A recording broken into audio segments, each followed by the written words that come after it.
எல்லா புகழும் இறைவனுக்கே. Hello friends, welcome to Kilakarai kitchen. இன்னைக்கு நம்ம சேனலில் 3 கிலோ கணவாயில் ரொம்ப டேஸ்டியான கணவாய் பொரியல் எப்படி செய்யலாம் தான் பார்க்க போகிறோம். வீடியோக்குள்ளே போகிறதுக்கு முன்னாடி இப்போ தான் நம்ம சேனலை ஃபர்ஸ்ட் டைம் பார்க்குறீங்கன்னா மறக்காமல் சப்ஸ்கிரைப் பண்ணிவிட்டு கூடவே பக்கத்தில் இருக்க பெல் ஐக்கானையும் கிளிக் பண்ணிக்கோங்க. இப்போ வாங்க வீடியோக்குள்ளே போகலாம். இன்றைக்கி நான் எடுத்துருக்கிறது இந்த சைஸில் டோட்டலாக 4 கனவா. இது 4மே சேர்ந்து 3 கிலோ அளவு இருந்துச்சு. இப்போது இந்த கனவா எல்லாத்தையுமே நல்லா க்ளீன் பண்ணி கட் பண்ணி எடுத்து வச்சுக்கிடலாம். கனவா க்ளீனிங் வீடியோ நான் ஆல்ரெடி அப்லோட் பண்ணியிருக்கேன், லிங்க்கை டிஸ்கிரிப்ஷனில் கொடுக்குறேன், செக் பண்ணி பார்த்துக்கோங்க. இப்போது நம்ம செய்ய ஆரம்பிச்சிடலாம். இதுக்கு ஒரு கடாய் எடுத்திருக்கேன். இதில் 1/2 லிட்டர் அளவு ஆயில் சேர்த்துக்கிறேன். ஆயில் சேர்த்துட்டு ஆயில் லைட்டாக சூடானதுக்கப்புறம் இதில் கட் பண்ணி வச்சுருக்கிற 1/4 கிலோ பழுத்த தக்காளியை சேர்த்துக்கிறேன்.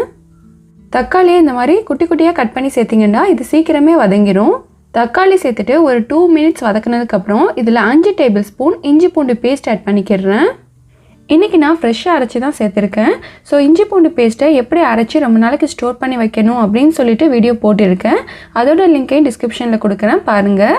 இப்போது இந்த இஞ்சி பூண்டு பேஸ்ட்டை தக்காளியோடு சேர்த்து நல்லா மிக்ஸ் பண்ணி விட்டுக்கோங்க. எண்ணெயில் ஃபஸ்ட்டு இஞ்சி பூண்டு பேஸ்ட்டு போட்டோன்னா அது ஒரு மாதிரி சடன்னு தெறிக்க ஆரம்பிச்சிடும். ஸோ அதனால் ஃபஸ்ட்டு தக்காளியை சேர்த்துட்டு அதுக்கப்புறம் இஞ்சி பூண்டு பேஸ்ட் ஆட் பண்ணிக்கோங்க. இப்போது இதுக்கு தேவையான அளவு சால்ட் ஆட் பண்ணிக்கிறேன்.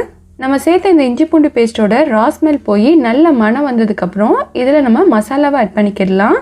இப்போ பாருங்கள், எண்ணெய் மேலே பிரிஞ்சு வந்துடுச்சு. அடுத்து இதில் 1 டீஸ்பூன் மஞ்சள் தூள், 2 டேபிள் ஸ்பூன் மல்லித்தூள், 4 டேபிள் ஸ்பூன் மிளகாய் தூள் சேர்த்துக்கிறேன். இப்போது மசாலா எல்லாத்தையுமே நல்லா கலந்து விட்டுக்கோங்க. மசாலாவை எண்ணெயில் சேர்த்ததுக்கப்புறம் தீயை லோ ஃப்ளேமில் வச்சுக்கோங்க. ரொம்ப ஹை ஃப்ளேமில் இருந்துச்சுன்னா மசாலா கருக ஆரம்பிச்சிடும். இப்போது மசாலாவோட பச்சை வாசனையெல்லாம் போய் நல்ல மணம் வந்ததுக்கப்புறம் இதில் நம்ம க்ளீன் பண்ணி கட் பண்ணி எடுத்து வச்சுருக்கிற 3 கிலோ கணவாயை சேர்த்துக்கலாம். கணவாயோட கண்ணை தனியாக ஃப்ரை பண்ணலான்னு எடுத்து வச்சுட்டேன். மற்றபடி கூந்தல் அப்புறம் பாடி போர்ஷன் எல்லாம் கட் பண்ணி சேர்த்துருக்கேன். சில பேர் கணவாயை ரவுண்டாக கட் பண்ணுவாங்க. சின்ன கணவாயாக இருந்தால் ஓகே, பட் நாங்கள் எப்போவுமே எந்த கணவாயாக இருந்தாலும் இந்த மாதிரி ஸ்கொயர் ஷேப்பில் தான் கட் பண்ணுவோம். கணவாய் எல்லாத்தையுமே சேர்த்ததுக்கப்புறம் இதை மசாலாவோடு சேர்த்து நல்லா பெரட்டி விட்டுக்கோங்க.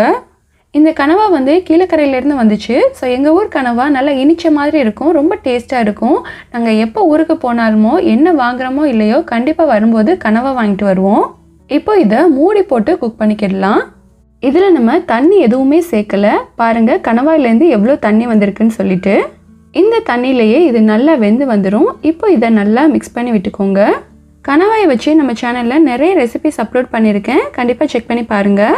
இந்த கனவா பொரியல் white rice, variety rice, idiyappam எல்லாத்துக்குமே ரொம்ப சூப்பராக இருக்கும். பாருங்கள் தண்ணி எல்லாமே நல்லாவே குறைஞ்சிருச்சு. இது இன்னும் சுருளணும். இந்த மாதிரி நம்ம ஃப்ரை பண்ணி ஃபாரின் கூட கொடுத்து விடலாம். இதில் வெங்காயம் சேர்க்காததுனால சீக்கிரம் கெட்டு போகாது. இதில் உள்ள வாட்டர் கண்டென்ட்லாம் கம்ப்ளீட்டாக போய் எண்ணெய் மேலே பிரிஞ்சு வரும், நல்ல மணமாகவும் இருக்கும். அந்த ஸ்டேஜில் நம்ம ஸ்டவ்வை ஆஃப் பண்ணிடலாம். இப்போது ரொம்ப டேஸ்டான கணவாய் பொரியல் சூப்பராக ரெடி ஆகிடுச்சு. கண்டிப்பாக இந்த ரெசிபியை நீங்களும் வீட்டில் ட்ரை பண்ணி பாருங்கள். இந்த வீடியோ பிடிச்சிருந்தா please like, comment, share and subscribe my channel. Thank you.